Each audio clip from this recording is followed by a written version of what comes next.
Assalamu alaikum. Welcome back on Rati Educational Academy YouTube channel. This is a 55 video on admissions entrance test of scholarship doctor Khan scholarship program. इस video में मैं आपके साथ English class 10th का जो past paper हुआ था वो मैं शेयर करूंगा। आप इसी तरीके से तैयारी कर सकते हैं। ये आपकी टेस्ट 21 जून को होगी ऑनलाइन। तो चलते हैं वीडियो की जानिब।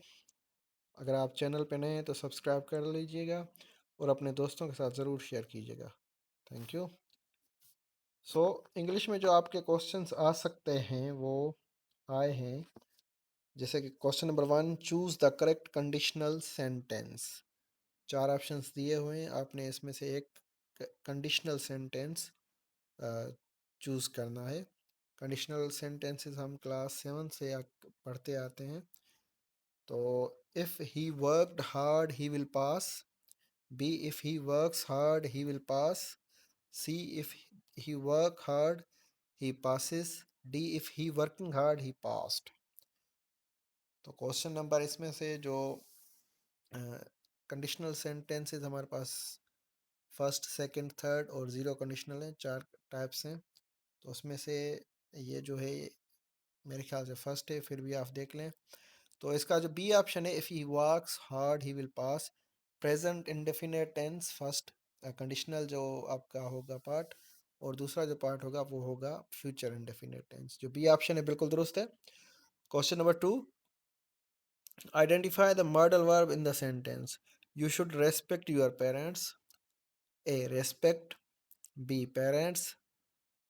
सी, शुड। D, your. तो इसमें जो मॉडल वर्ब है वो है आपका सी, शुड।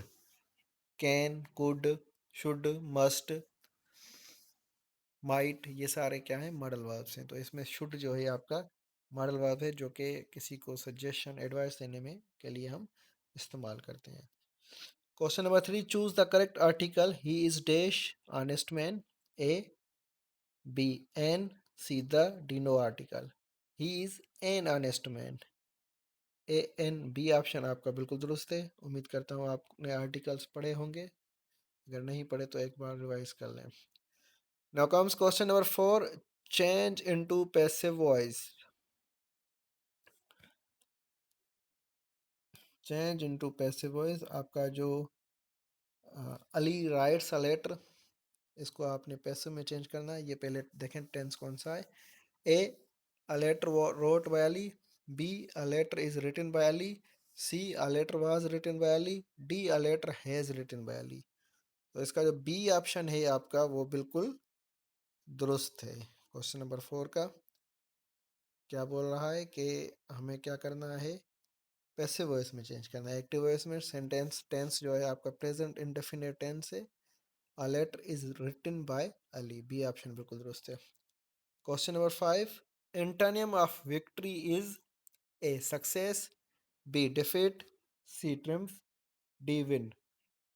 विक्ट्री मतलब कामयाब होना, तो इसका जो एंटोनिम है वो है आपका बी, डिफीट, शिकस्त खाना। क्वेश्चन नंबर 6,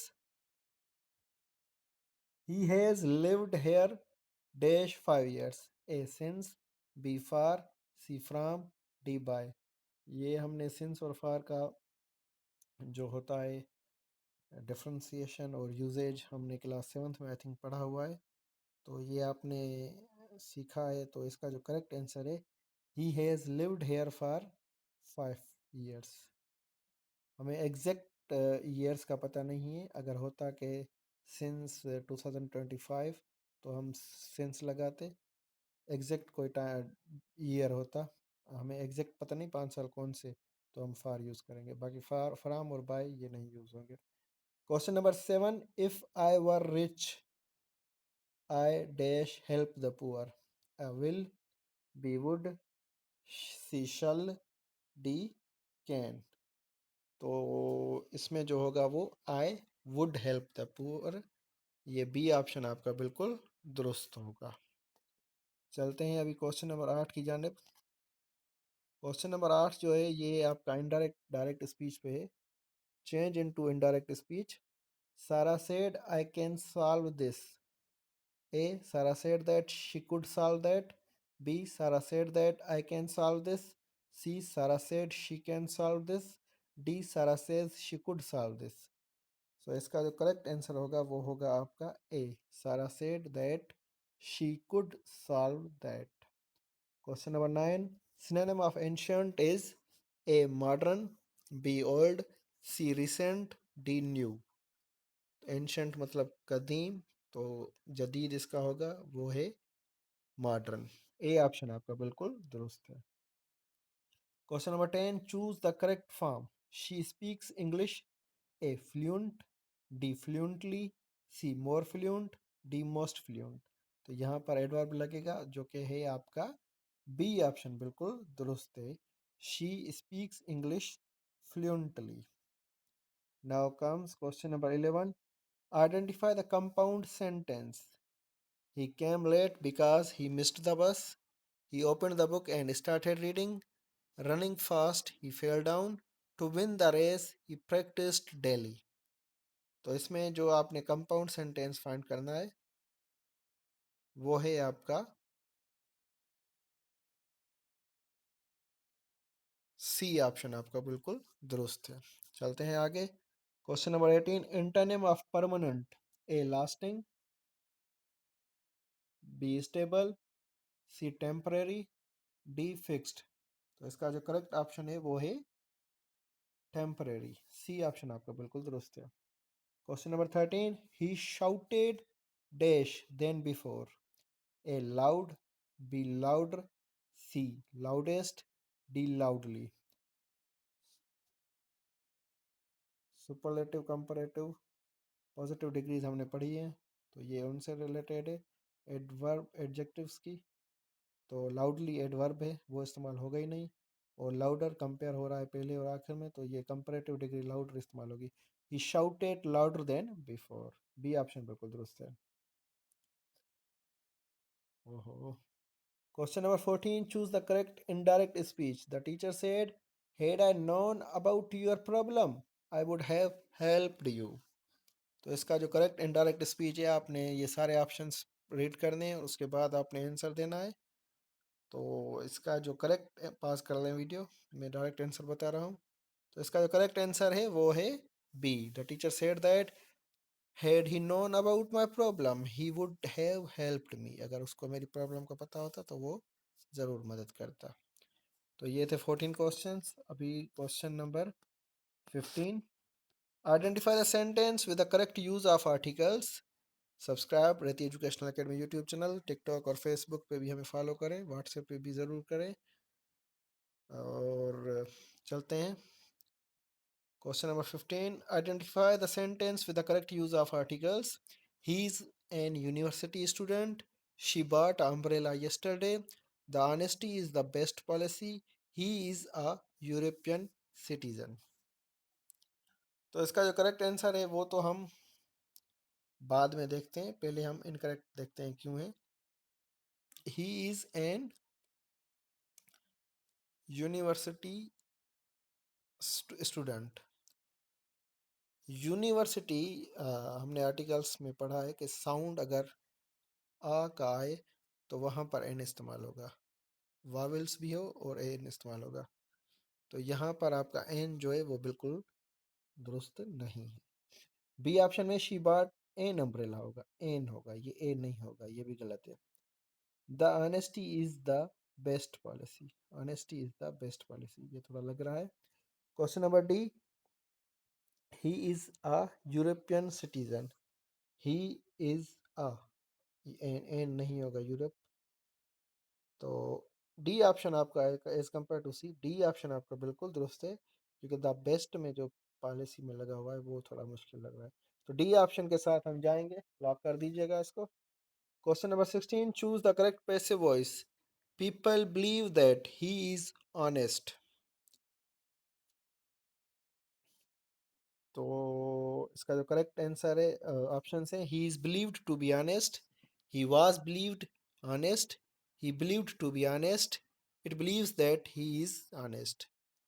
तो इसका जो करेक्ट आंसर है वो है A, he is believed to be honest. Question number 17, Select the correct conditional sentence. A, if I had seen him I would inform him. B, if I saw him I would have informed him. C, if I had seen him I would have informed him. D, if I see him I would have informed him. तो इसका जो correct answer है वो है आपका option C, if I had seen him I would have informed him. Question number 18. Choose the sentence that contains an adverb in the superlative degree. Ali runs faster, यहाँ पर compare किया है अली और अहमद को, कंपरेटिव डिग्री है. बी, सारा sings मोर beautifully then Ayesha, यहाँ पर भी कंपरेटिव कंपेरिजन है, कंपरेटिव है. सी, हमजा वर्कड हार्डर देन, इसी में तीनों फर्स्ट तीनों में क्या है, comparative. She answered the questions most intelligently. तो डी ऑप्शन आपका जो है वो है बिल्कुल दुरुस्त है जनाब. Now comes question number 19. Antonym of meticulous is A, careful, B, thorough, C, negligent, D, accurate. Antonym की बात कर रहा है, अपोजिट वर्ड्स, जो कि है आपका क्या होगा, meticulous, negligent. I think negligent होगा, लेकिन फिर भी इसका आंसर अगर गलत है तो आप ज़रूर कमेंट कीजिएगा. Question number 20. What would be the most serious consequence of a world without books according to the lesson A World Without Books? A, people would spend more time outdoors. B, knowledge and cultural heritage would gradually disappear. C, schools would become more modern. D, students would learn only through computers. So इसका जो correct answer है वो है B, knowledge and cultural heritage would gradually disappear. Now comes question number 22. What is the primary significance of Chinese New Year celebrations? ये lesson आपने पढ़ा होगा, Chinese new year. तो इसमें जो करेक्ट आंसर है, सॉरी ऑप्शन है ए, to commemorate a military victory. B, to welcome the new year with hopes of prosperity and happiness. C, to mark the beginning of winter. D, to celebrate the invention of paper. And the correct answer is B, to welcome the new year with hopes of prosperity and happiness. Question number 23. According to the lesson, discipline is essential because it values of discipline lesson से ये लिया गया है. A, makes life difficult and restricted. B, encourages dependence on others. C, helps individuals achieve success and maintain social order. जो C option है आपका बिल्कुल दुरुस्त है, आगे जाने की जरूरत ही नहीं. Question number 24. What lesson can be inferred from the author's visit described in the textbook? Travel is always expensive. Learning through observation and experience burdens understanding. C, modern technology is more important than history. D, visiting places is only for entertainment. और इसका जो correct answer है वो है B, learning through observation and experiences. Last question, question number 25. Which of the following best describes a good citizen according to the lesson? The responsibilities of a good citizen. A, one who focuses only on personal interests. B, one who obeys laws, respects others, and contributes to society. C, one who avoids participating in community affairs. D, one who depends entirely on the government. Subscribe Rahti educational academy YouTube channel. इसका जो correct answer है वो है B, one who obeys laws, respect others and contribute to the society. Subscribe Rahti educational academy YouTube channel. I will upload the other parts soon. Stay connected. Thank you. Good night. And don't forget to subscribe and like this video. Also provide your valuable feedback and share कीजिएगा. Thank you. Jazakallah khair.